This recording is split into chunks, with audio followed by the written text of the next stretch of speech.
Welcome to Stoic Vivu, where ancient wisdom meets modern life. I'm here to help you transform your relationship with time and discover the profound meaning that comes from living with full awareness of life's precious nature. Our mission is to take the timeless insights of Marcus Aurelius, Seneca, and Epictetus, and show you exactly how to apply them through daily habits that will revolutionize how you experience every moment. Let me ask you something that goes to the heart of meaningful living. If you knew you had exactly 1 year left to live, what would you change about how you spend your days? What relationships would you prioritize? What activities would you eliminate? What dreams would you finally pursue? What regrets would you refuse to accumulate? Now here's the profound truth the ancient Stoics understood. You don't need a terminal diagnosis to live with this kind of clarity and purpose. You just need the wisdom to recognize that time is your most precious resource and mortality is your greatest teacher. Most people sleepwalk through their days, treating time as if it's unlimited and acting as if they'll live forever. They postpone important conversations, delay meaningful pursuits, and waste hours on activities that add nothing to their lives.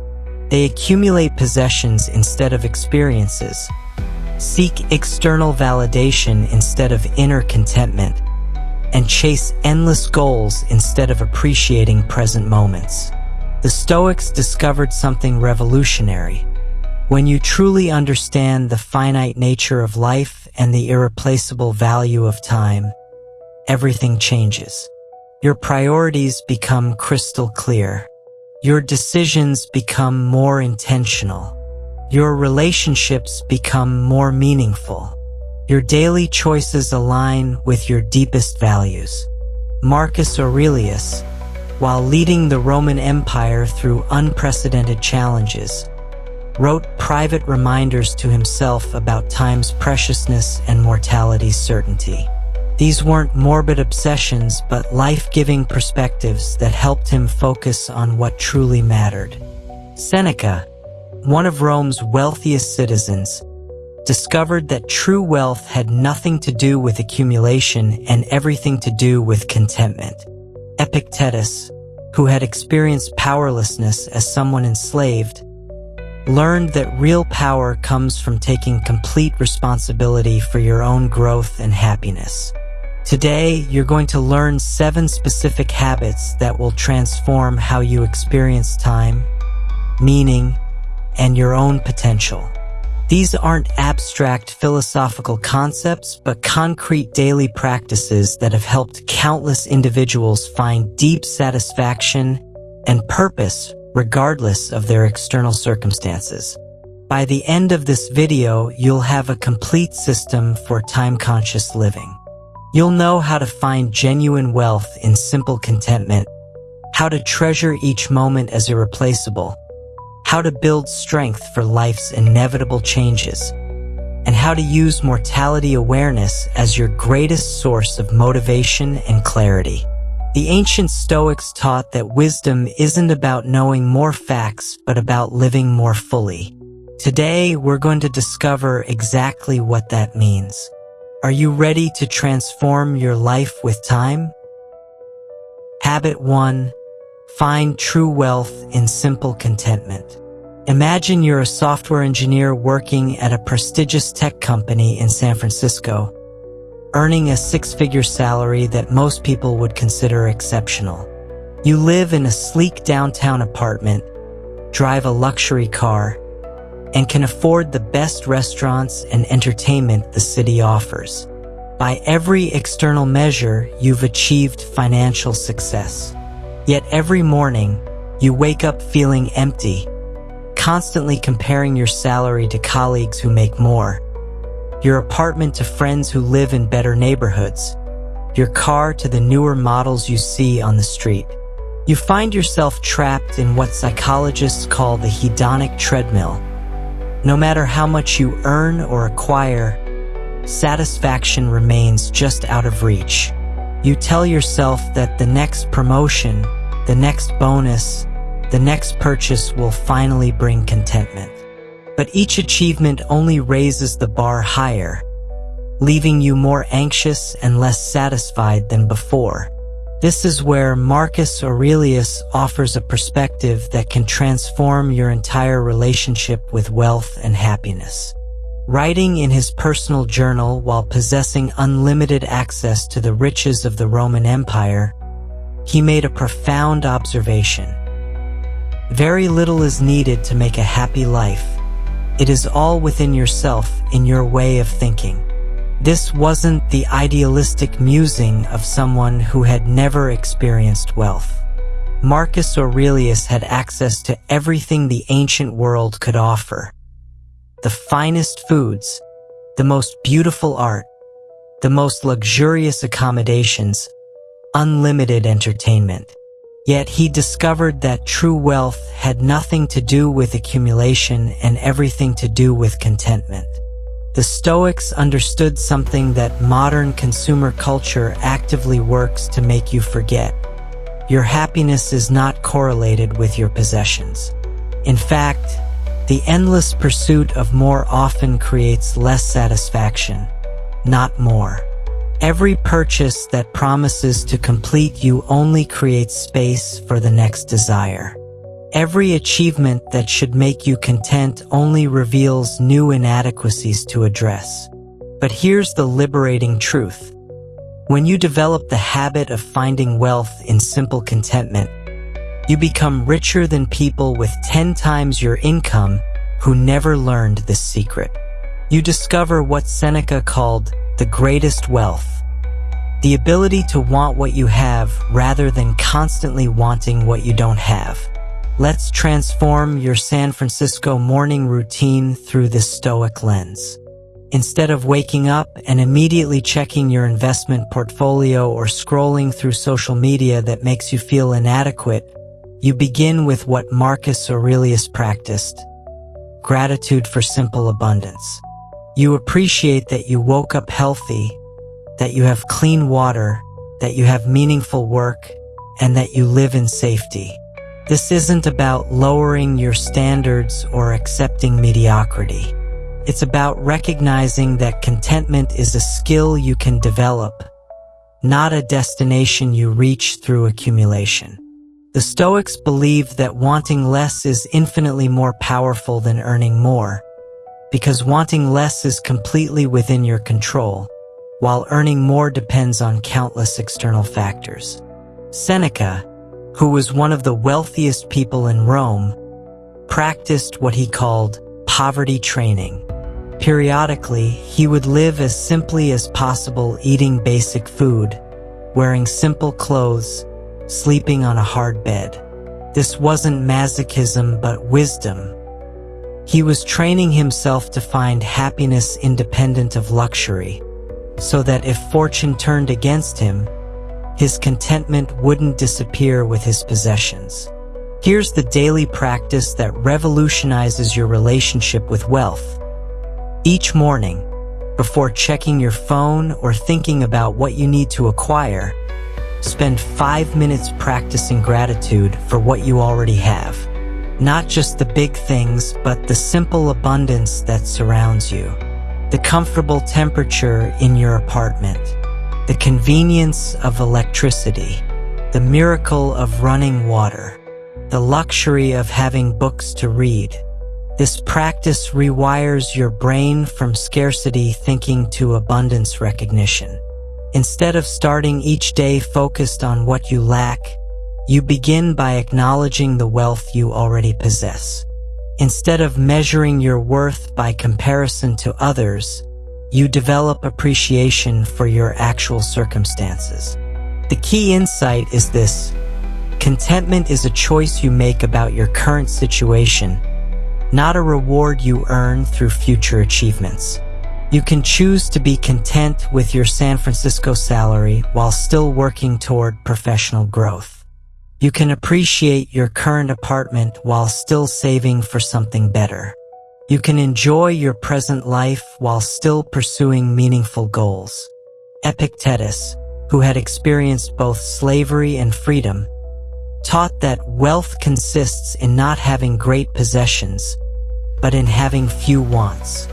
When you reduce your wants to match your reality, you instantly become wealthy regardless of your bank account. When you increase your wants beyond your reality, you become poor regardless of your possessions. Consider how this applies beyond material wealth. You can practice contentment with your current relationship while working to strengthen it. You can appreciate your present health while maintaining good habits. You can value your existing friendships while remaining open to new connections. The ancient Stoics discovered that people who master contentment become generous, relaxed, and genuinely attractive to others. They stop competing desperately for status and start contributing meaningfully to their communities. They stop accumulating anxiously and start sharing freely. They stop comparing constantly and start appreciating deeply. Try this practice immediately. Identify one area where you've been measuring your worth by comparison to others or by acquisition of external things.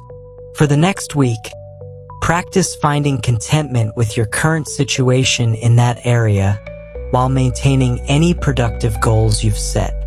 Marcus Aurelius reminds us, how much trouble he avoids who does not look to see what his neighbor says or does. When you find wealth in simple contentment, you stop wasting mental energy on comparisons and start investing it in appreciation. You discover that the richest life isn't about having the most, but about wanting the least while contributing the most. When we find contentment within ourselves, we're ready to understand the profound value of our most precious and irreplaceable resource. Habit 2. Treasure every moment as irreplaceable. Let's say you're a successful executive working in Chicago's financial district, and your typical day starts at 6 a.m. with back-to-back meetings that don't end until 8 p.m. You're constantly juggling client calls, project deadlines, and team management while telling yourself that once you get this promotion, once you close this deal, once you finish this quarter, you'll finally have time for what matters. Meanwhile, your daughter's piano recitals pass unattended. Family dinners become rare exceptions, and friendships fade from neglect. You convince yourself that you're building a better future for your family, that the sacrifice is temporary, that success requires this level of commitment. But deep down, you're haunted by the growing realization that life is happening while you're busy planning for it. Your daughter is growing up, your spouse is handling everything alone, and you're missing the very experiences that make success meaningful. This scenario illustrates one of the most costly mistakes people make: treating time as if it's renewable when it's actually the most finite resource you possess. Napoleon Bonaparte, one of history's greatest strategic minds, understood this when he said, "Space I can recover. Time never." He could regain lost territory, rebuild defeated armies, and recover from military setbacks. But time lost was gone forever. The ancient Stoics elevated this insight into a foundational principle of wise living. Seneca, writing to his friend Lucilius, made one of the most profound observations about human nature. Life is long enough if you know how to use it, but you waste the time that is given to you, and time that is not yet yours you worry about in vain. Your Chicago executive lifestyle perfectly demonstrates this principle. You're spending your present moments, the only moments you actually possess, preparing for a future that may never arrive as you imagine it. You're treating today as a stepping stone to tomorrow while forgetting that today is all you're guaranteed to have. Marcus Aurelius, despite carrying the enormous responsibilities of ruling an empire, practiced what he called present moment awareness. He wrote in his private journal, "Confine yourself to the present." This wasn't escapism but wisdom. He understood that effectiveness comes from complete engagement with current tasks, not from mental time travel between past regrets and future anxieties. The Stoics discovered something that modern neuroscience now confirms. When you're fully present in the moment, you make better decisions, experience deeper satisfaction, and create more meaningful memories. When your mind is scattered across time, you're never fully anywhere, never completely engaged, never entirely alive. Here's the transformative practice that revolutionizes how you experience time.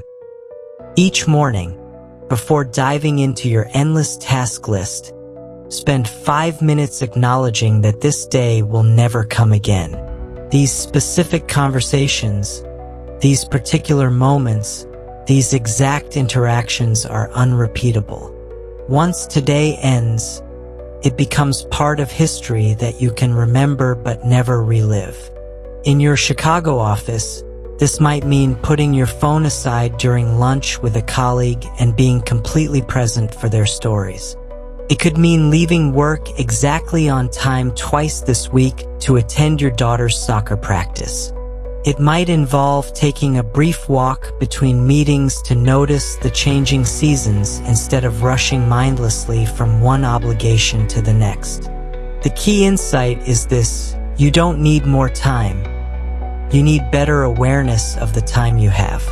Most people live as if they're saving their real life for some future moment when conditions will be perfect. They postpone presence until after the promotion, delay engagement until after the project, and defer meaning until after retirement. Seneca challenged this thinking directly.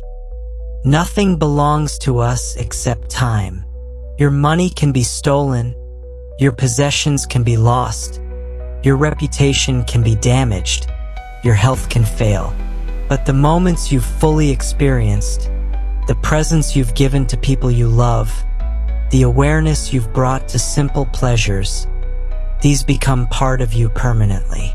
Consider how this applies to your daily routine. When you're eating lunch, are you tasting your food or scrolling through your phone?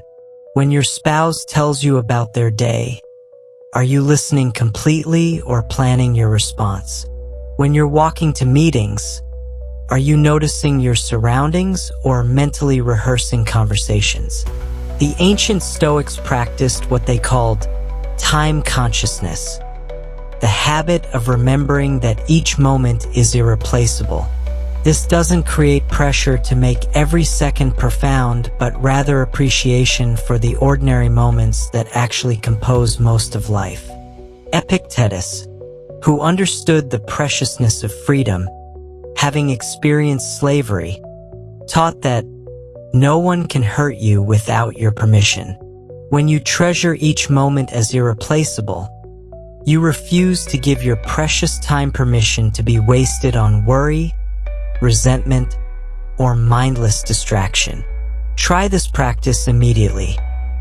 Identify one daily activity where you typically operate on autopilot, perhaps your commute, your morning routine, or your evening meal.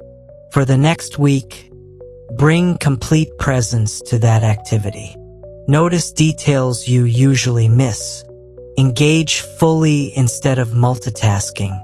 The remarkable thing about treasuring moments is that it doesn't slow you down. It speeds up your sense of fulfillment. When you're fully present for experiences, they become more satisfying, memorable, and meaningful. You discover that 1 hour of complete engagement feels richer than 4 hours of distracted activity. Napoleon's insight about time versus space applies to your personal life as powerfully as it applied to his military campaigns. You can recover from financial losses, repair damaged relationships, and rebuild professional setbacks. But you cannot recover the specific moments you miss with your children, the particular conversations you avoid with your spouse, or the exact experiences you postpone for someday. Marcus Aurelius reminds us, at dawn, when you have trouble getting out of bed, tell yourself, I have to go to work as a human being. Part of being human is recognizing that your time is limited and irreplaceable. When you treasure each moment, you naturally begin preparing wisely for life's inevitable changes. Habit 3. Build strength for life's natural cycles. Imagine you're an entrepreneur in Miami who's built a thriving restaurant business over the past 5 years. Your 3 locations are profitable, your team is strong, and you've become a respected figure in the local food scene. Life feels stable and successful. Then 2020 arrived with a global pandemic that forced restaurants to close, eliminated indoor dining, and destroyed the business model you've spent years perfecting. Within weeks, your thriving enterprise is bleeding money, and you're facing the possibility of losing everything you've worked to build. Your first instinct might be panic, desperation, or denial. How could this happen to you? You followed all the rules, worked harder than your competitors, and built what seemed like a solid foundation. It feels unfair, unexpected, and devastating. You might find yourself thinking that if you can just survive this crisis, you'll finally reach permanent security and never face such uncertainty again. This is where Warren Buffett's legendary investment wisdom offers profound insight into life's fundamental nature. You never know who's swimming naked until the tide goes out. The pandemic didn't create weak businesses, it revealed them. The economic downturn didn't cause relationship problems, it exposed them. The crisis didn't make people unprepared, it showed who had been living beyond their means all along. The ancient Stoics understood something that modern optimistic culture often ignores. Life operates in cycles, and these cycles are not optional. Markets rise and fall, health fluctuates, relationships face challenges, careers have ups and downs, and even the strongest enterprises encounter periods of difficulty. The question isn't whether you'll face reversals, it's whether you'll be prepared when they arrive. Marcus Aurelius, who led the Roman Empire through plagues, wars, and political upheavals, wrote, "Be like the rocky headland on which the waves constantly break. It stands firm, and round it the seething waters are laid to rest." He understood that strength comes not from avoiding life storms, but from building the foundation to withstand them. Your Miami restaurant crisis presents an opportunity to practice what the Stoics called adversity preparation. This isn't pessimism or fearful thinking. It's realistic wisdom that allows you to enjoy good times while building resilience for inevitable challenges. The Stoics practiced a specific technique called negative visualization, or premeditatio malorum, imagining potential setbacks not to attract them but to prepare for them. What if your biggest client left? What if your key employee quit? What if technology disrupted your industry? What if economic conditions changed dramatically? This practice seems counterintuitive in a culture that emphasizes positive thinking, but it's actually deeply empowering. When you've mentally rehearsed potential challenges, you're not paralyzed when they occur. You've already considered your options, identified your resources, and planned your responses.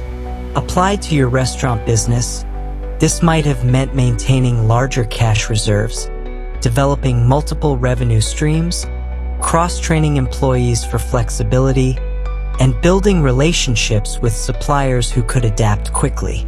Not because you expected a pandemic, but because you understood that unexpected challenges are part of business reality.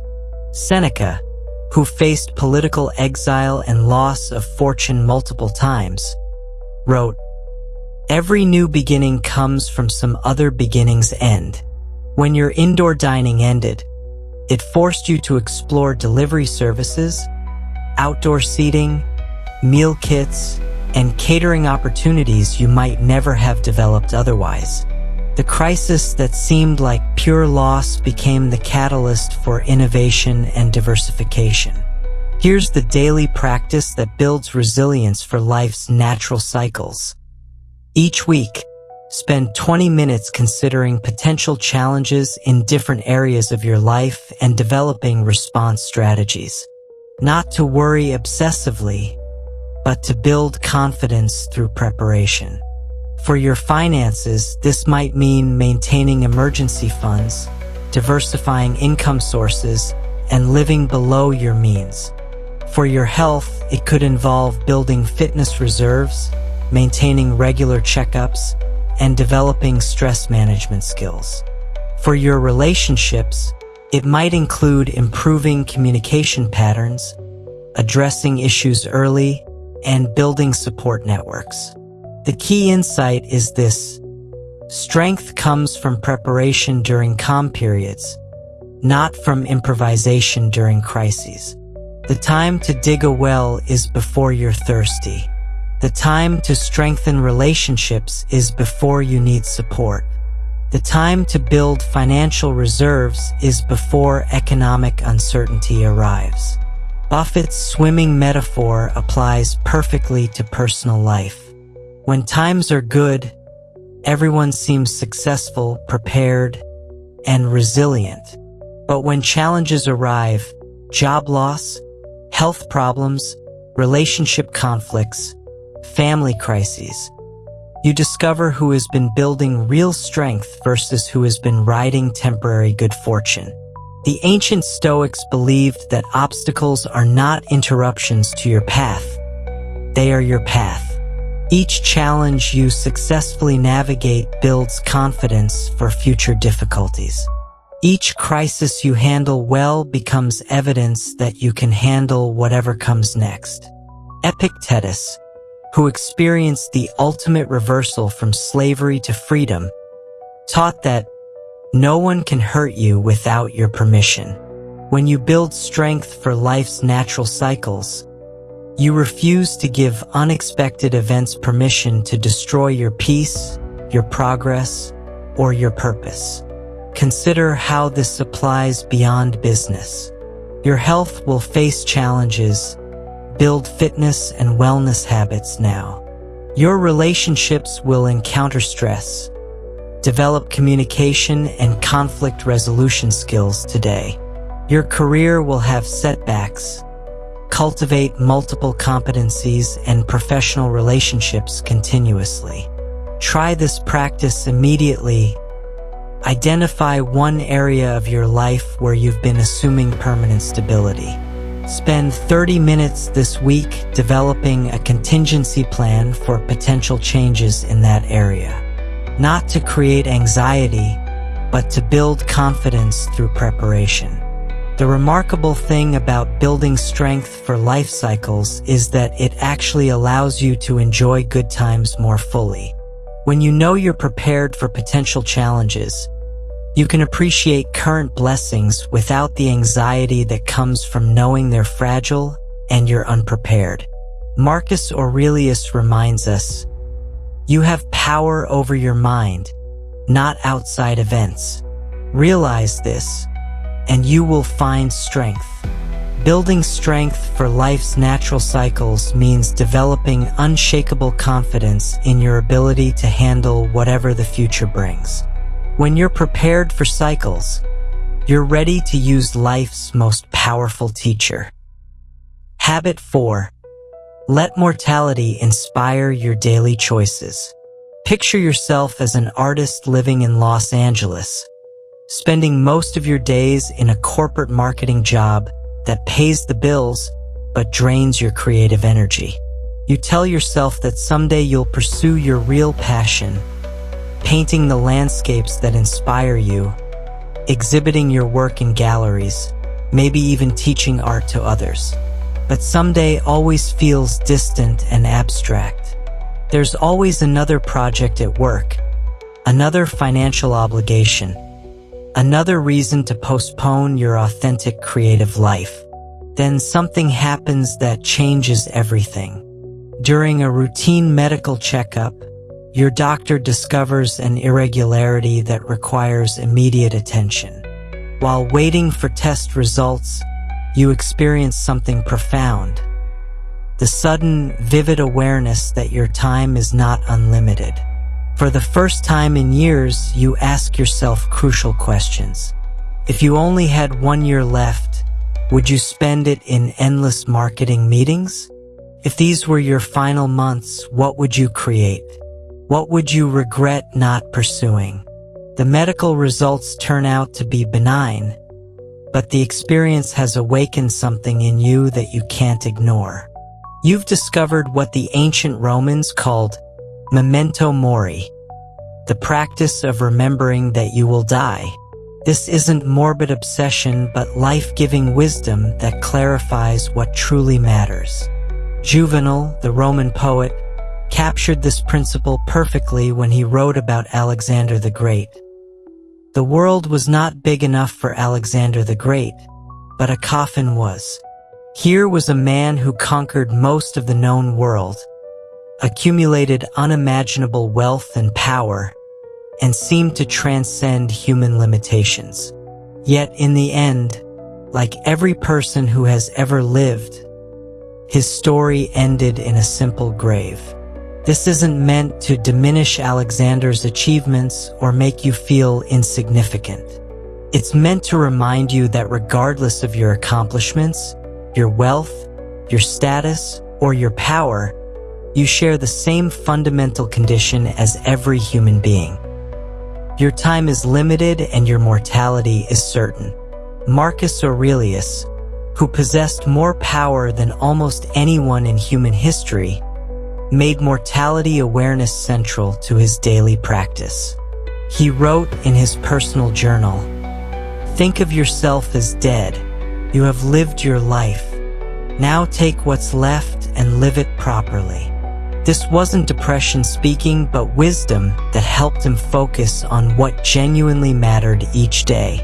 The Stoics understood something profound.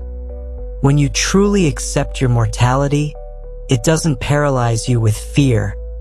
It liberates you from trivial concerns. When you remember that your days are numbered, you naturally prioritize meaningful activities over mindless distractions. When you acknowledge that your time is finite, you become more intentional about how you spend it. Your Los Angeles art career provides the perfect example. Without mortality awareness, you can indefinitely postpone your creative dreams because someday feels endlessly available. But when you remember that someday is actually a finite number of days, months, and years, procrastination becomes impossible. The marketing job that seemed like a permanent necessity suddenly feels like a temporary bridge to something more meaningful. Here's the daily practice that transforms how you prioritize your time. Each morning, spend 2 minutes acknowledging that this day is unique and unrepeatable. This specific Wednesday in October will never come again. These particular conversations, these exact opportunities, these precise moments are one-time experiences in your finite existence. This practice isn't about creating anxiety, but about fostering intentionality. When you remember that your days are limited, you naturally become more selective about how you spend them. You choose meaningful conversations over mindless scrolling. You prioritize important relationships over superficial networking. You pursue authentic interests over socially expected activities. Seneca, who lived in the decadent luxury of imperial Rome while maintaining philosophical clarity, wrote, "Life is long enough if you know how to use it. The problem isn't that you don't have enough time. It's that you often use time as if it's unlimited. When you remember your mortality, you become a better steward of the time you have. Consider how this applies to your daily choices. When you're deciding whether to attend another networking event or spend the evening painting, mortality awareness helps you choose authenticity. When you're choosing between staying late at work or attending your nephew's birthday party, remembering your finite time clarifies your priorities. The ancient Stoics practiced what they called evening reflection, partly as a form of mortality awareness. Each night, they would acknowledge that this day was now part of their finished life story. They would ask themselves, did I live today in a way that honors the limited time I have? Did I pursue what matters most? Did I contribute something meaningful to the world? Epictetus, who understood powerlessness through his experience of slavery, taught that remembering mortality is actually empowering. When you acknowledge that your time is limited, you stop wasting it on things beyond your control. You focus on what you can influence during the time you have. Your Los Angeles situation becomes much clearer through this lens. You can continue spending your finite days in a job that doesn't fulfill you, or you can begin transitioning toward work that aligns with your authentic interests. You can keep postponing your creative dreams, or you can start painting for 30 minutes each morning before work. The key insight is this: mortality awareness doesn't pressure you to quit everything immediately and make dramatic life changes. It encourages you to begin moving in the direction of authenticity and meaning while you have time to make the transition thoughtfully. Try this practice immediately. Identify one area of your life where you've been postponing something important because someday feels endlessly available. This week, take one small but meaningful step toward that postponed goal. Marcus Aurelius reminds us, at dawn, when you have trouble getting out of bed, tell yourself, I have to go to work as a human being. Part of being human is recognizing that your time is precious precisely because it's limited. When mortality inspires your daily choices, you naturally begin embracing change as your path to growth and fulfillment. Habit 5. Welcome change as your growth partner. Visualize this scenario. You're a manufacturing supervisor in Detroit who's worked for the same automotive company for 12 years. You've mastered your role, built strong relationships with your team, and found comfort in the predictable rhythms of your work.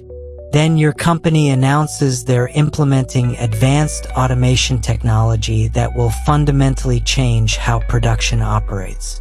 Your job isn't being eliminated, but it's being completely transformed. You'll need to learn new software systems, manage robotic equipment, and adapt to processes you've never encountered. Your immediate reaction might be anxiety, resistance, or nostalgia for the way things used to be. You've invested years perfecting your current approach, and now everything you've learned seems suddenly obsolete. You might find yourself thinking that these changes are unnecessary, disruptive, or threatening to the workplace culture you value. Part of you wants to resist the transition and maintain the status quo that has served you well. This is where Winston Churchill's profound insight offers a completely different perspective. To improve is to change, so to be perfect is to have changed often. Churchill understood something that most people resist. Change isn't the enemy of excellence. It's the pathway to excellence. The people and organizations that become truly great are those that embrace transformation as their natural state. The ancient Stoics elevated this insight into a core principle of wise living.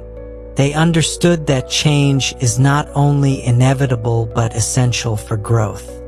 Marcus Aurelius, writing during a period of massive upheaval in the Roman Empire, observed that everything in nature follows cycles of transformation.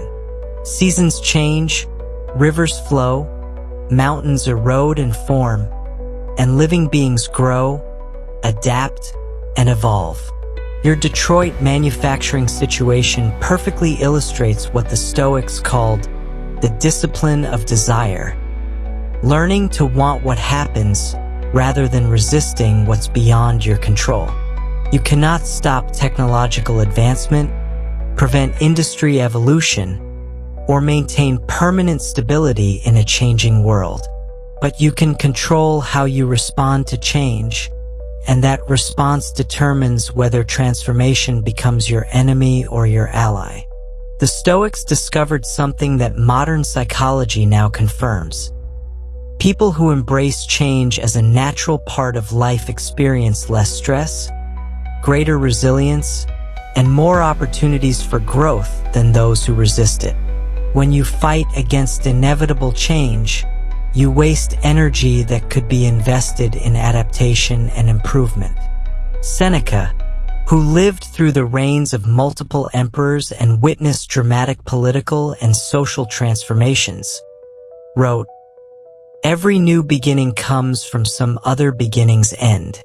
Your mastery of traditional manufacturing processes had to end for your mastery of automated systems to begin. The expertise you developed over 12 years hasn't disappeared. It's becoming the foundation for even greater expertise in the new environment. Here's the daily practice that transforms your relationship with change. Instead of asking, "Why is this happening to me?" start asking, "What is this here to teach me?" Change always contains hidden curriculum. The automation in your workplace isn't just about efficiency. It's about expanding your skill set, increasing your value in the job market, and preparing you for the future of manufacturing. The key insight is this: the same circumstances that feel threatening when you resist them become opportunities when you embrace them. Your company's technological upgrade could make you more employable, more versatile, and more confident in handling future changes. The new systems you're learning might open career paths you never considered. The adaptability you're developing might become your greatest professional asset. Marcus Aurelius practiced what he called obstacle as path, the recognition that every challenge contains the seeds of equivalent growth. He wrote, "The impediment to action advances action. What stands in the way becomes the way." Your Detroit manufacturing changes aren't obstacles to your career progression.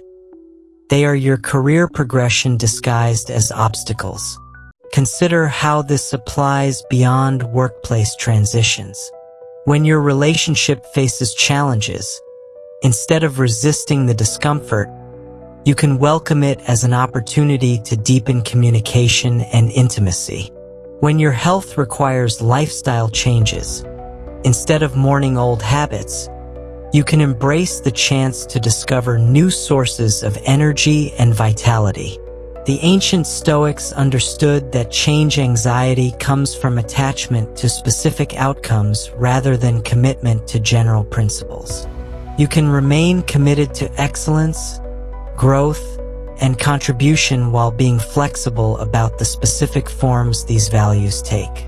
Your dedication to quality work remains constant while the methods of achieving it evolve.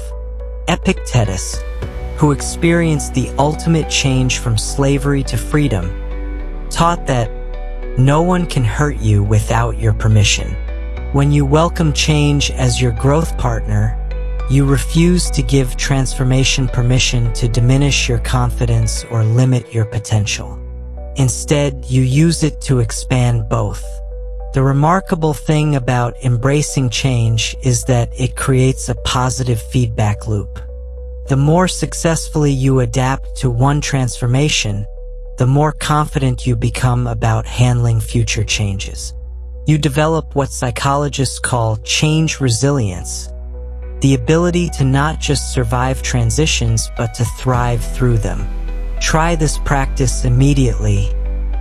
Identify one change currently happening in your life that you've been resisting. This week, spend 15 minutes each day looking for the growth opportunities hidden within that change. Ask yourself what skills it might help you develop, what perspectives it might give you, or what doors it might open. Churchill's insight about perfection requiring frequent change applies to every aspect of personal development. If you look back at an earlier version of yourself and you're exactly the same, that should concern you. Growth requires transformation. Excellence demands evolution. Mastery means continuously adapting to new challenges and opportunities. The Detroit manufacturing example illustrates a universal truth. The industries, skills, and approaches that worked yesterday may not work tomorrow. But the people who welcome change as their growth partner are always prepared for whatever tomorrow brings. They don't just survive transformation. They use it to become better versions of themselves. When you welcome change as your growth partner, you naturally develop the essential quality that makes all transformation possible: patient persistence in the face of uncertainty. Habit 6. Cultivate patience as your superpower. Suppose you're an entrepreneur in Austin launching a tech startup that you believe will revolutionize how small businesses manage their finances. You've spent months developing your product, building your team, and preparing for launch. You're convinced that success should come quickly. After all, your solution is clearly superior to existing options. But 6 months after launching, you have only a handful of customers. Your revenue is nowhere near projections, and investors are asking difficult questions about your timeline. Your immediate instinct might be to panic, pivot dramatically, or abandon the venture entirely. You watch competitors who launched after you gaining traction faster, and you wonder if you've made fundamental mistakes. The voice in your head starts whispering that maybe you're not cut out for entrepreneurship, that perhaps you should return to the safety of a corporate job where success feels more predictable and immediate.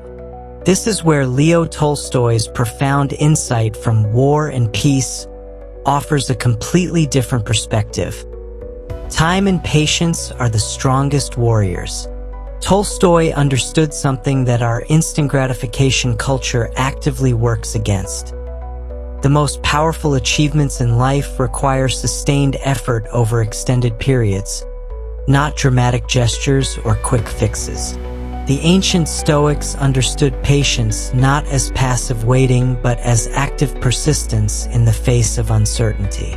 They recognized that everything meaningful, from building character to creating lasting impact, operates on timelines much longer than our immediate desires would prefer.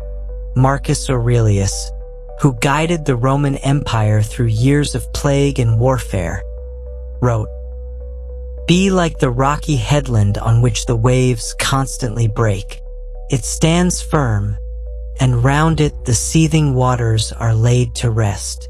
Your Austin startup journey perfectly illustrates what the Stoics called preferred indifference.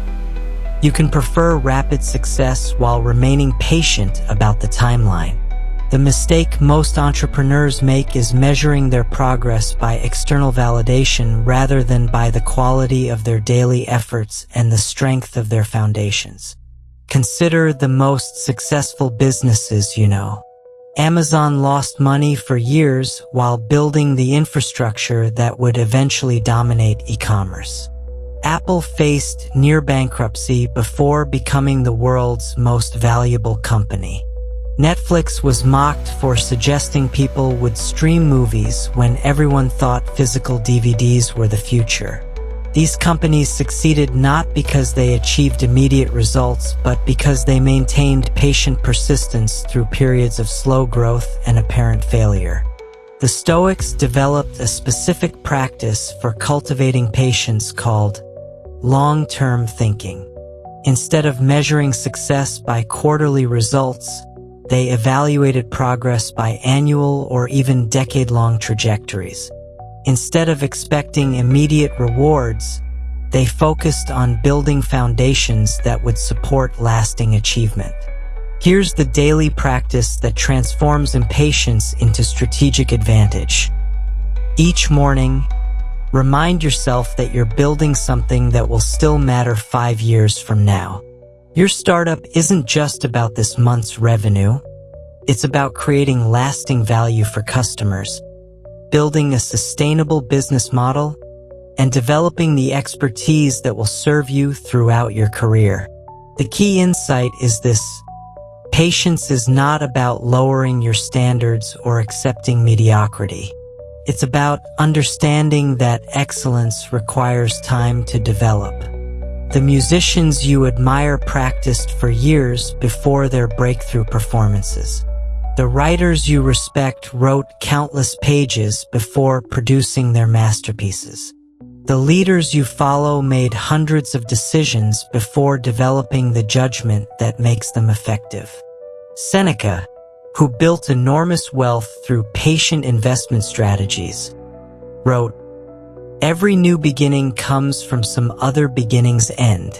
Your startup's slow initial growth isn't evidence of failure. It's the foundation-building phase that enables sustainable success. The customers you serve thoroughly today become the advocates who drive tomorrow's growth. The systems you perfect now become the competitive advantages that sustain long-term profitability. Your Austin situation becomes much clearer when viewed through this lens.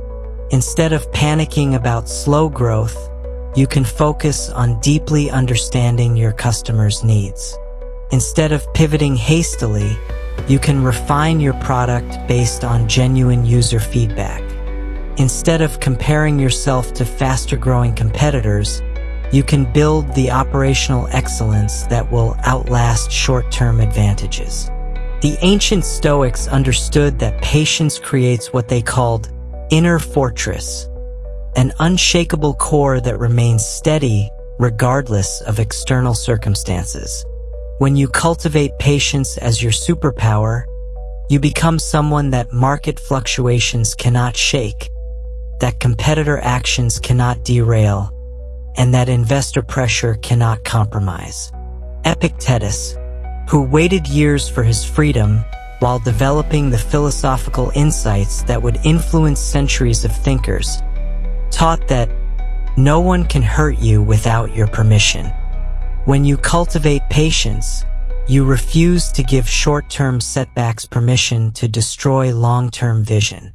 You maintain focus on your ultimate destination while accepting that the journey will take longer than initially expected. Consider how this applies beyond entrepreneurship. Building a strong marriage requires patient investment over years, not months.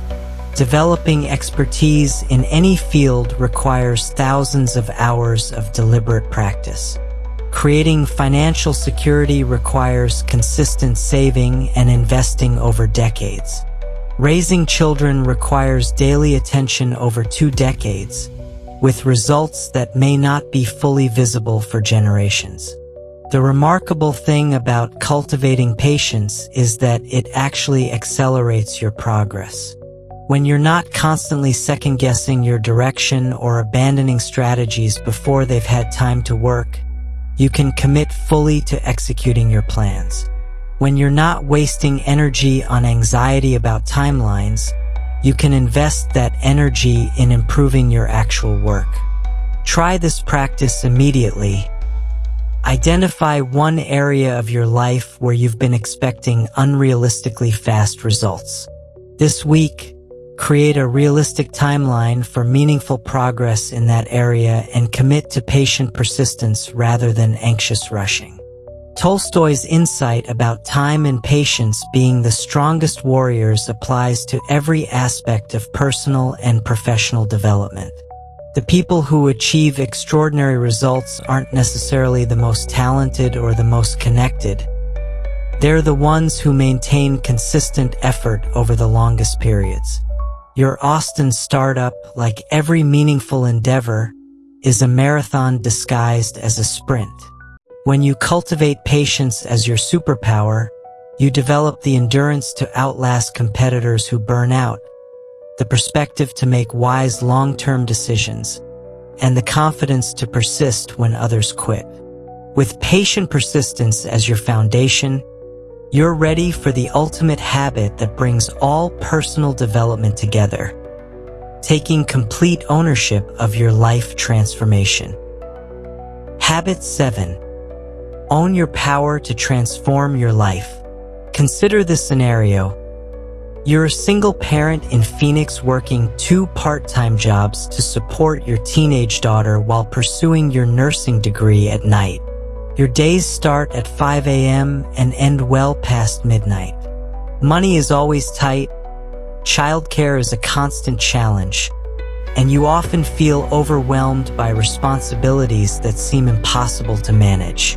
When people ask how you're doing, you might say things like, "I'm just trying to survive until I graduate," or "I hope things get easier once I finish school," or "I wish I had more support from my family." These responses reveal something crucial about how you're thinking about your situation. You're positioning yourself as someone who's enduring circumstances rather than someone who's actively creating your future. You're waiting for external conditions to improve rather than recognizing the incredible power you're already exercising every single day through your choices, your persistence, and your commitment to building a better life. This is where the ancient Stoic principle of personal agency offers a perspective that can transform how you see yourself and your situation. Epictetus, who experienced the ultimate powerlessness of slavery before gaining his freedom, developed what might be the most empowering insight in all of philosophy. No one can hurt you without your permission. He understood that regardless of external circumstances, you always retain the power to choose your response, your attitude, and your actions. Your Phoenix situation perfectly illustrates this principle in action. You cannot control the cost of education, the demands of single parenthood, or the economic realities that require you to work multiple jobs.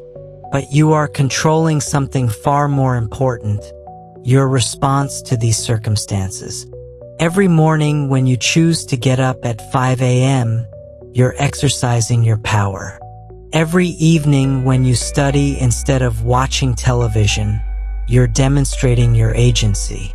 Every sacrifice you make for your daughter's future, you're creating the life you want through deliberate choices. The Stoics understood something that victim mentality obscures. You are not what happens to you, you are what you do about what happens to you. Your circumstances don't define your character. Your responses to circumstances define your character. Your situation doesn't determine your future. Your actions within your situation determine your future. Marcus Aurelius, despite facing plagues, wars, and political betrayals as emperor, made personal responsibility central to his daily practice. He wrote, "You have power over your mind, not outside events. Realize this, and you will find strength." He could have blamed senators for their opposition, generals for their failures, or citizens for their complaints. Instead, he focused entirely on how he could lead effectively regardless of these external challenges. Here's the daily practice that revolutionizes how you approach any difficult situation. Each morning, spend 5 minutes acknowledging everything you're actively choosing to do that day. Not what you have to do, but what you're choosing to do. You're choosing to pursue an education that will create better opportunities. You're choosing to work jobs that support your family. You're choosing to invest in your daughter's future instead of taking easier paths. This isn't semantic wordplay, It's a fundamental shift in how you understand your relationship with your circumstances. When you recognize that you're making powerful choices rather than simply enduring situations, you transform from a victim of circumstances into the architect of your response to circumstances. The key insight is this: owning your power doesn't mean claiming responsibility for everything that happens to you. It means claiming responsibility for everything you do about what happens to you. You didn't choose single parenthood, financial pressure, or the need to work multiple jobs. But you are choosing how to handle these realities, and that choice is where your real power lies. Seneca, who lost enormous fortunes and faced political exile multiple times, wrote, "Every new beginning comes from some other beginning's end." Your current challenges aren't permanent circumstances. They're temporary situations you're actively working to change. Your nursing degree will end your need for multiple part-time jobs. Your daughter will grow more independent and require less intensive support. Your financial situation will improve as your career develops. But here's what's crucial. These positive changes aren't happening to you. They're happening because of you. Your deliberate choices, sustained effort, and persistent commitment are creating the transformation you want to see. You're not waiting to be rescued. You're rescuing yourself through daily acts of courage and determination. Consider how this applies beyond your immediate situation. When your relationship faces challenges, you can choose to work on communication skills rather than hoping your partner changes. When your health needs attention, you can choose to modify your diet and exercise habits rather than wishing for better genetics. When your career feels stagnant, you can choose to develop new skills rather than complaining about your industry. Epictetus taught his students to ask themselves daily, "What is up to me?" In your Phoenix situation, your work schedule isn't up to you, but your attitude during work is. Your daughter's choices aren't up to you, but your parenting approach is. Your professor's teaching methods aren't up to you, but your study habits are. Your family's support level isn't up to you, but your self-reliance is. The ancient Stoics discovered that owning your power creates what they called inner freedom, the recognition that regardless of external constraints, you always retain the ability to choose your response. This doesn't minimize real challenges or suggest that personal effort alone solves every problem. It means recognizing that your power lies in your response to challenges, not in the absence of challenges. Try this practice immediately. Identify one area of your life where you've been feeling powerless or waiting for external circumstances to improve. This week, take one specific action that demonstrates your agency in that situation, no matter how small. The remarkable thing about owning your power is that it creates momentum. Each time you choose to act rather than react, to create rather than endure, to build rather than wait, you strengthen your sense of agency. You become someone who makes things happen rather than someone who hopes things happen. Your Phoenix journey from struggling single parent to professional nurse isn't a story of survival. It's a story of creation. You're creating a better life through thousands of daily choices that exercise the most fundamental human power: the ability to transform your circumstances through conscious action. With complete ownership of your power to transform your life, you're ready to integrate all 7 habits into a comprehensive approach to meaningful living. You now possess 7 daily habits that have guided emperors through wars, helped ordinary people create extraordinary lives, and enabled countless individuals to find deep meaning and satisfaction regardless of their circumstances. These aren't just philosophical concepts. They're practical tools you can implement immediately to transform your relationship with time, meaning, and your own potential. Think about the transformation journey we've taken together. You've learned to find true wealth in simple contentment, discovering that happiness comes from appreciating what you have rather than endlessly acquiring what you don't. You've mastered the art of treasuring every moment as irreplaceable, understanding that time is your most precious resource.